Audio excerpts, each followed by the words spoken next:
अस्सलाम वालेकुम जी। आज की खूबसूरत सुबह आपको मुबारक। और आज की खूबसूरत सुबह में एक क्वेश्चन पूछा गया है। क्वेश्चन क्या है कि कॉलम को नाम दे सकते हैं या नहीं, अगर दे सकते हैं तो कैसे दे सकते हैं। पूरे के पूरे कॉलम को सेलेक्ट करें, नेम बॉक्स में चले जाएं, यहाँ पे नाम रख दें। मैंने ITM रख दिया। अब यहाँ पे आए, इस कॉलम को सेलेक्ट किया, इसका नाम रख दिया GRS। इस सेल का नाम रखना है, सेल को सेलेक्ट किया, इसका नाम रख दिया CRT। FRT लिखा गया तो चलो कोई मसला नहीं है।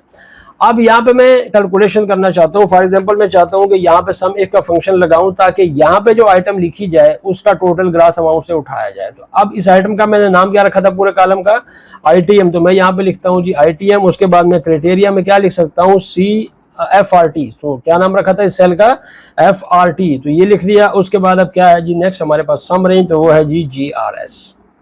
अब इंटर को प्रेस करें। देखें अब यहाँ पे फार्मूला देखिएगा, सम इफ आइटम FRT और GRS, फार्मूला बन गया ना।